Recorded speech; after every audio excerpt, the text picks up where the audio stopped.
by direct energy draining. In most cases, energy is ingested from the victim's second-way chi field aura. Conscious psychic vampirism is used in order to increase the sorcerer's magical power and sensitivity. It also makes the individual feel more energetic and adds to his or her vitality. Some ancient Daoist schools of sorcery taught that the consumption of this human life force energy offers the individual immortality. When used over a prolonged period of time, psychic vampirism can kill its victim. How psychic vampirism is performed. Conscious psychic vampirism is performed through visualization and practice. One way to practice this technique is used by vampiresAnd sorcerers and is described as follows. First, choose an individual and begin to target their energetic body, visualizing the energy that is flowing inside and around them. This perceptual technique is traditionally used when training oneself to see the auras and the body's second-way chi field. After visualizing the energy of your victim, concentrate on absorbing the energy from your victim. Try to pull the chi from out of their physical body. Feel the life force energy coming from their tissues and gathering inside your body. Visualize their energy leaving their tissues like an electric stream or a bright magical mist, and then gather it into your lower dantian. There is often a special rush that occurs if energy is taken by force, or when the victim is in a strong emotional state, i.e., fear or lust. As you continue to siphon the victim's chi, feel the energy build in your lower dantian, invigorating and revitalizing you. This energy should make your tissues vibrate with what feels like an electrical charge. Each individual will require additional refinements according to the victor's 5-element constitution. Some traditions find it easier to absorb the victim's life force energy if they touch the individual or drink their blood. All animals give off energetic impulses, and some animals, such as sharks, rays, certain representative tiles, etc., take advantage of this in their methods of mating and feeding. The form of this energetic impulse constantly changes depending on the emotional state of the victim. Therefore, when performing conscious psychic vampirism techniques, the sorcerer must be careful not to absorb all of the negative psychic energy that people tend to discharge. Symptoms resulting from ingesting toxic chi from the body's second-way chi field can manifest as nausea, headaches, disorientation and extreme emotional states such as panic or loneliness. However, these extreme negative reactions only become uncontrollable if the vampire is emotionally or physically exhausted. Additionally, extreme emotional states of any sort tend to make feeding easier, especially strong desires such as lust. Some sorcerers will get around this problem by only energetically vampiring when the victim is in a suitable emotional state, only feeding from specific types of people, only feeding from one person at a time in a secluded place, or by setting up servitors, spirit servants, or shields to filter out undesirable energy. Spirit entities and psychic vampirism. Spirit entities can also absorb human chi through psychic vampirism. It is a known fact that spirit entities can absorb life force energy through their sense of smell. This is traditionally why you never sniff or smell an offering of incense, flowers, or fruit before placing it on the altar and offering it as a gift. Spirit entities have also been known to absorb chi through the gaze known as sipping sight. Another type of spirit entity, occasionally termed as a psychic vampire, is an incorporeal being or energetic thought form that, while distinct from such related entities as a succubi, draws energy from a human counterpart. These spirit N. 27. Defending against a psychic vampire. Change your body posture. Gaze into the left eye. Cross your arms during conversation. Keep your mouth closed. Create an energetic wall. Figure 1.17. Techniques used to protect an individual against becoming emotionally and physically drained when encountering energetic vampires. Titties frequently seem to be rogue thought forms created from the subconscious mind of a disturbed individual who may, after becoming consciously aware of their energetic presence, be able to communicate with them. Gurus using mantras for vampirism. Throughout history, there have been many gurus and spiritual masters who unscrupulously vampire the life force energy of their students and disciples. These instructors provide the disciples with specific incantations and mantras that will secretly pour the students' projected life force energies into the master's own energetic field. This action causes the students to unknowingly become energetic servants of the guru. In this type of energetic vampirism, the spoken mantra actually feeds the guru's own energy field and increases his or her own personal powers. Instead of helping the disciples reach enlightenment, the mantras and incantations deplete and weaken the students' life force energy, which they commonly misinterpret as being transported into a sedated state of spiritual relaxation. Defending against a psychic vampire. Sometimes, encountering a psychic vampire may be unavoidable, especially if it involves family members. The following are certain techniques used to assist the individual in protecting him or herself against becoming emotionally and physically drained when encountering energetic vampires. Figure 1.17. 28. 1.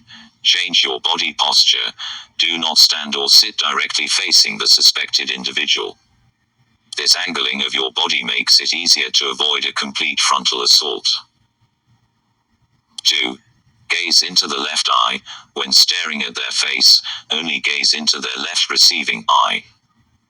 This allows you to avoid the direct assault of the energy being projected from the individual's right projecting eye. 3. Cross your arms during conversation. When speaking, cross your arms and keep them folded across your solar plexus and your low court area.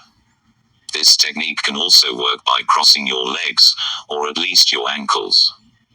This allows you to close a circuit and become emotionally detached from the individual. 4. Keep your mouth closed. When not speaking to the individual, keep your mouth closed and your head slightly tilted forward.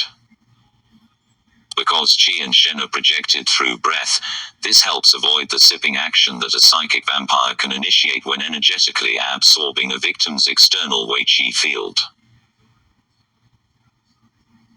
5. Create an energetic wall.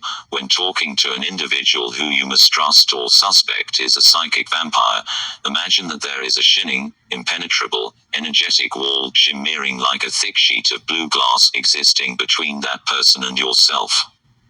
You should also imagine your magical seal glowing and radiating from your third eye. Hexing dolls. To initiate a powerful psychic attack and place a curse or spell on an unsuspecting individual, many ancient Chinese traditions utilized the construction of a hexing doll in order to represent a hated enemy or desired mate.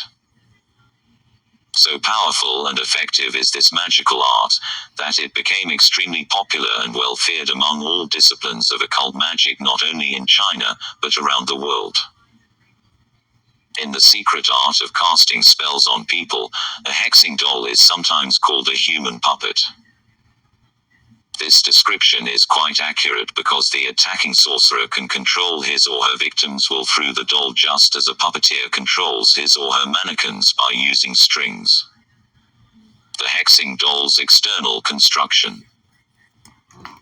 A hexing doll is a microcosmic representation of a human body, animated by the energy the sorcerer instilled in it when he or she created it. Because the hexing doll incorporates a small amount of the victim's DNA, i.e., hair, nails, body fluids, etc., as well as their picture, signature, etc., it is magically connected to the victim. In hexing and initiating curses, there are distinct advantages and disadvantages to the physical design and construction of each hexing doll. Essentially, all hexing dolls are made in much the same way now as they were in ancient China. In ancient times, the objects used for constructing hexing doll sorcery would vary according to the sorcerer's training and the availability of materials. A sorcerer uses materials which are indigenous to their area and readily available. The materials used to construct the doll are as varied as the many regions in which dolls are constructed. For example, some Chinese provinces would use a human image constructed of moss, a ginseng root, a mandrake root, or one of a dozen or more herbal plants. Other areas used wood, clay, mud, soft wax, straw, cotton, cloth, hair, animal and human, or a combination of several of these ingredients depending on availability. The following is an example of one of the many techniques that can be used by the sorcerer, utilizing the various components of the hexing doll's physical composition. Yellow wax. When a sorcerer makes a hexing doll out of yellow wax, he or she will mark its joints with red ink and then hold a burning incense stick or candle flame onto these specific points. This technique will create health problems for his or her victim. Straw. After constructing a straw figure or doll representing a victim, if a sorcerer adds a written hex and a picture of the victim or a paper carrying his or her name, and then ties these objects together using strips of ox hide, the victim will not be able to break the bond and the curse will remain attached to his or her spirit even after they die. The hexing doll's internal construction. Hexing dolls can be stuffed with different materials. While they are commonly stuffed with cloth, skilled sorcerers prefer to stuff them with straw or with the green leaves of special plants such as those that grow in or near cemeteries. These plants have an esoteric power that permatis the dolls. A defending sorcerer can only counter this type of magical power if he or she knows how to use the extract of noxious plants in the hexing dolls he or she makes. In order to properly initiate an effective spell or curse using a hexing doll, it generally requires he sorcerer to first obtain some form of personal item from the victim, i.e., nail parings, hair, excrement, saliva. These personal items are then mixed into the physical matrix of the doll, or sewn in the cloth of the hexing doll. Shaping the hexing doll. The doll is then shaped into the likeness of the intended victim and carefully dressed in articles of the victim's clothes. The primary goal is to make an image representing a likeness of the enemy or a person who is desired and then to treat this image as one would wish to treat the living being. Once this energetic fusion has been accomplished, the hexing doll may then be shaped into the physical form of either a male or female. Next, the sorcerer inscribes the name of the intended victim on the back of the hexing doll. This is known as baptizing the hexing doll. 29. Naming and activating the hexing doll. The hexing doll is baptized by the sorcerer in order to form a more powerful energetic link. Once the sorcerer baptizes the hexing doll, it ceases being an inanimate object and begins to represent the spirit of the person being hexed. The sorcerer must also awaken the hexing doll by first painting its eyes, and then piercing the eyes before it is used for the first time. The image imprinted within the hexing doll is now energetically linked to the intended victim, who is then subject to the sorcerer's magical incantations. In the past, sorcerers used to breathe life into hexing dolls by sprinkling them with blood from a rooster. However, in modern times, most Daoist sorcerers simply baptize the hexing doll with a name and title, and then place it in a tranquil and secret place in the altar room. By using this process, the sorcerer can make a doll become a general, a priest, an official, a merchant, a neighbor, a banker, a lawyer, a nurse, or any other individual he wants to hex. The work of making the hexing doll look as realistically like the victim as possible was done primarily to help the sorcerer's mind identify the doll and the victim. The magical link created between the hexing doll and the victim, however, was the true operative part of this procedure. Once this magical link had been established, not only could the sorcerer use it to induce any desired condition he or she wanted onto the victim, but additionally whatever happens to the hexing doll will be experienced in some manner by the victim. Examples of hexing techniques.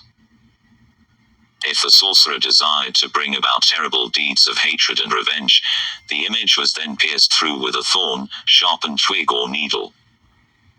The needle was inserted in the exact area corresponding to the victim's body where the sorcerer intended to inflict pain and suffering. The needle was then left inside the hexing doll and then wrapped in a magical cloth representing a burial shroud. Next, a special breath incantation was prayed over the hexing doll as if it were the actual physical body of the victim.